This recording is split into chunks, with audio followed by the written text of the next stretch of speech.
Hello guys, good afternoon. Today is a Sunday and of course it's church day. So we're going to hear mass dito lang sa St. Therese of the Child Jesus. This is sa Antipolo, Marcos Highway, fronting, not actually fronting pero malapit lang siya, halos tapat lang siya ng SM Masinag. Okay, and for now gagamitin natin si X-Max.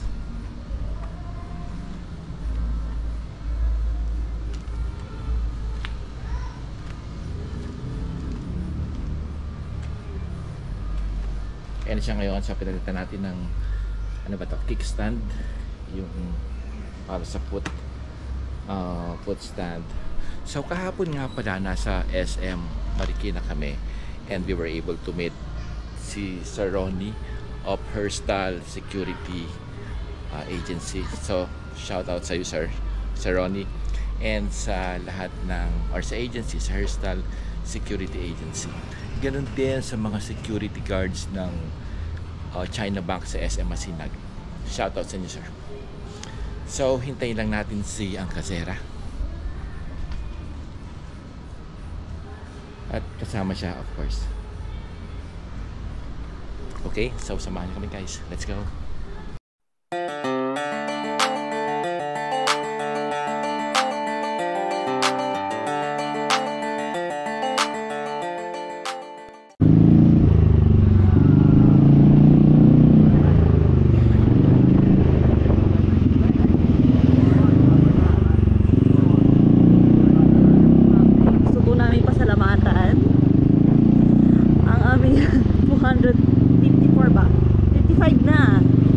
During the pandemic,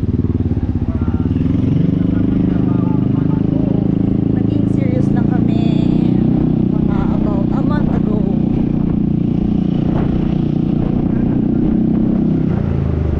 So yun nga, nakakuha na kami ng 255 subscribers, and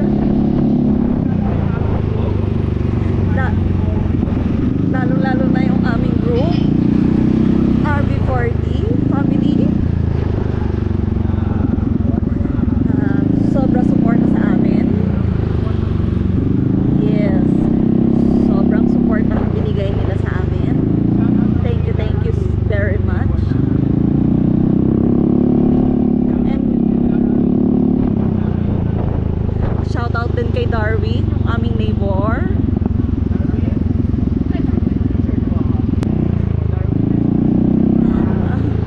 Darwin, next week na yung t-shirt mo. For printing na.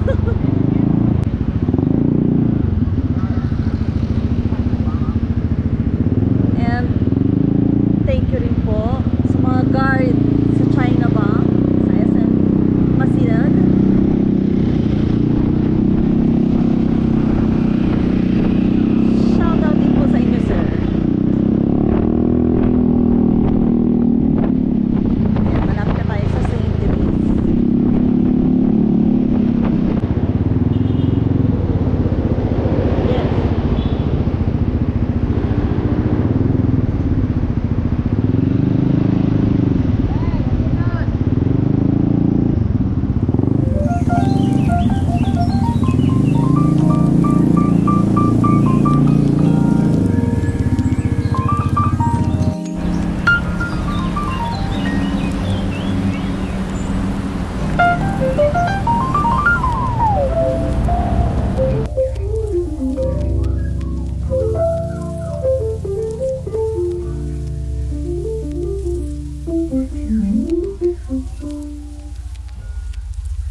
pizzas and then go in this. Tapos na yung mash, guys. So, magkakaroon ng concert si David Pomeranz dito on the 26th. April 26 ba? Yes, April 26. Hindi dito gagawin actually. Gagawin sa Cainta Auditorium. So, tickets at 7,000, 5,000, and 2,000. And may 1,000 tickets.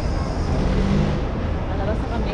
So, malabas na kami and we will go to King B. Sa tapat lang. No, not tapat. Sa tabi lang yun. Unahan lang. Unahan lang. So, doon na kayo magdi-dinner.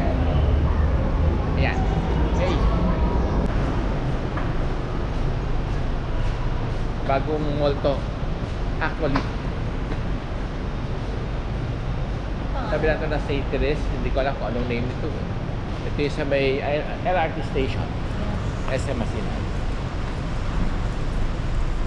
Ito guys yung papuntang LRT. Yes, so shops. Parking areas baba. Pure gold. So this is LRT station SM Masinan. Yeah. Oh. So guys, oh, daming Crocs dito. Oh. Right. So dito kami kakain guys. This King B. Chinese food. Yeah.